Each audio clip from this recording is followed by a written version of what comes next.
Alright, what's the word, people? It's your boy jmuny89boi here with a Dragon Ball Z Xenoverse review. Now, ain't gonna be no sound in the background, so you're gonna be able to listen to the sound of my voice. Alright, so Dragon Ball Xenoverse is one of the first Dragon Ball Z games to have its own original story. So in here you get to create your own character, walk around with the city, meet other players, check their stats and all that stuff.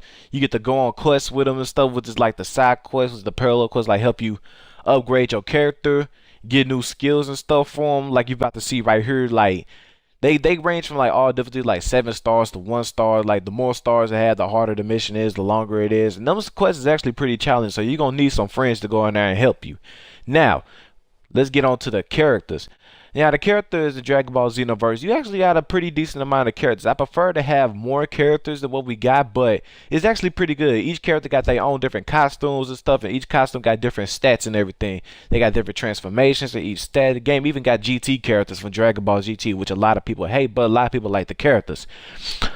You get to even get the zoom up on the character, because I know some of you dudes or girls is probably like perverts with some of these characters and stuff. They get like awesome transformations like Super Saiyan Bardock and stuff, Majin Buu, super evil versions of Majin Buu and stuff like that. You know, the character roster is pretty solid. I wish, like I said, I wish they would have took some characters out. Like we got a Pule and Raspberry. I'm like, you could have put that for like Cooler or Bojack or somebody like that.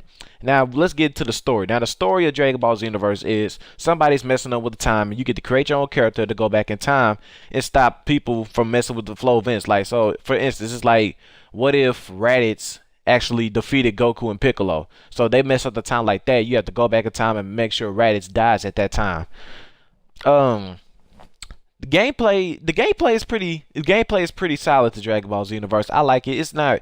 It's like it's a different DBZ game. You know, it's the you got the stamina, you got the transformations. You can equip your own stuff to your created characters and stuff, like battle online with friends and everything. You can do 1v1s, 2v2s, 3v3s. Your characters even have transformations and stuff like that, like go to Super Saiyan 1 and 2. Like other characters like Goku, of course, they can go to Super Saiyan 3 like they do.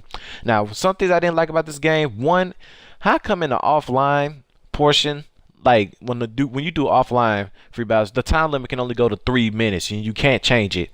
Another thing I don't like how your transformations take all your key, and when you run out of key, you run out of you won't be transformed anymore. I feel like that was kind of pointless and didn't make any sense, because if I want to be a Super Saiyan 3, I don't want to have to keep fighting and then stop fighting to recharge my key.